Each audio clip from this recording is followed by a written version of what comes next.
Visconti's death left Milan in turmoil. Outlying towns rebelled, and Venice threatened the city. By way of marriage, Sforza held a better claim on Milan than anyone. But strangely, the ambitious captain did not take his dowry. He allowed the lawyers and professors of Milan to fashion a republic with all the trappings and corruption of the old Roman one. They called it the Golden Ambrosian Republic, after Saint Ambrose. But there was nothing blessed or saintly about this republic. Surrounded by enemies, the Republicans of Milan, more skilled at reading books than leading men into war, needed a captain to command the war against Venice. Sforza, by now employed by the Venetians along with his compatriots Malatesta and Micheletto, did not miss an opportunity to once again betray those who paid him, as well as those closest to him.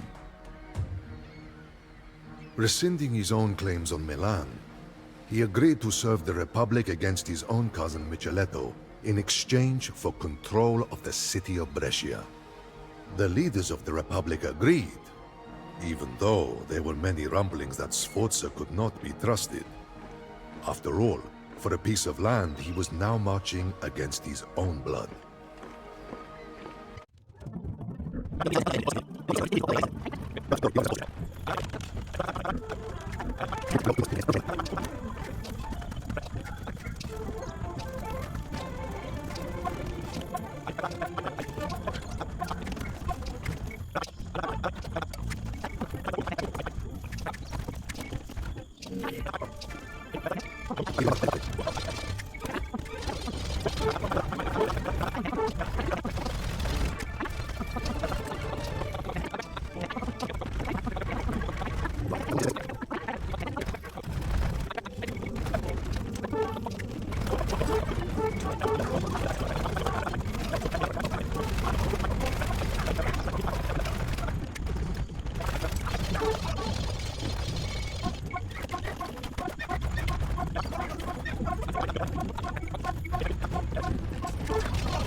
Though Milan grew stronger with Sforza's victories, the Republicans came to fear and hate him.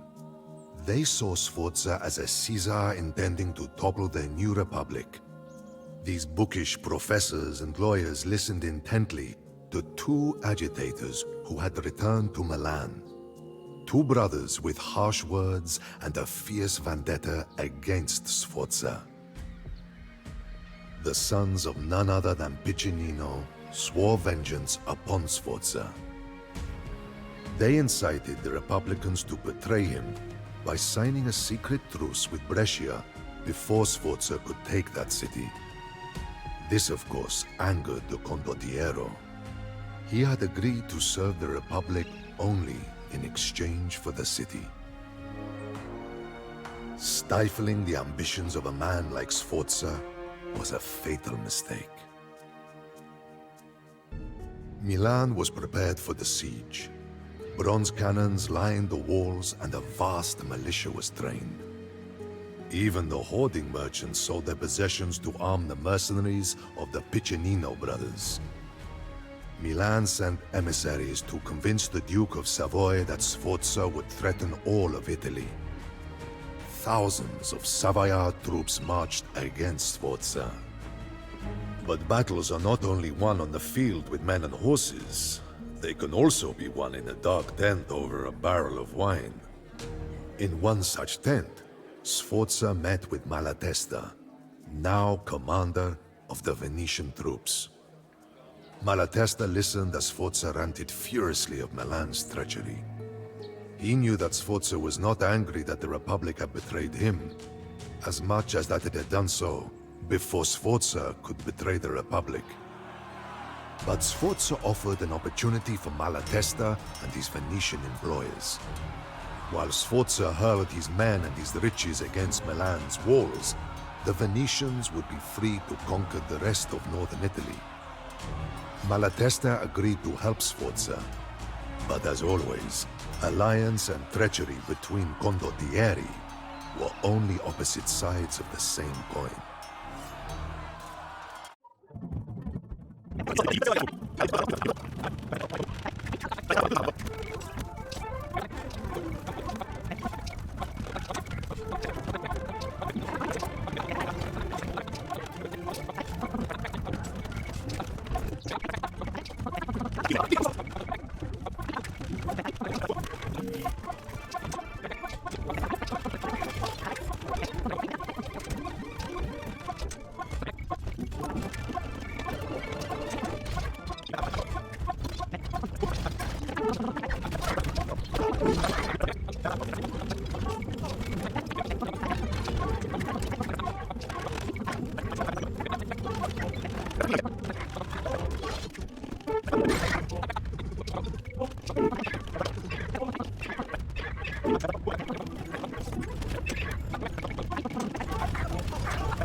hunger and disease spread in the besieged city. The soldiers left the walls and turned their weapons inward to the cloistered professors and lawyers who had promised them liberty, but at a great cost. Is it better to be feared or loved? In that moment, Sforza was both. Milan opened her gates, and Sforza lavished the people with all of the grain, their own grain, that he had taken during the siege. The grateful, if foolish, people crowned Sforza, that treacherous, conniving, selfish bastard, Duke of Milan. It was not his final triumph, but it was his grandest. That is the story of Sforza, from one who fought with him and against him. Do I wish ill upon him? No more than I would wish ill on the fox who raids the henhouse in the black of night. It does only what a fox does and cannot be blamed for it. I do not blame Sforza any more than I would blame myself. After all, Sforza's blood is in me, for I am his cousin, Micheletto. Sforza is like me. We are condottieri. We are the contract men of Italy.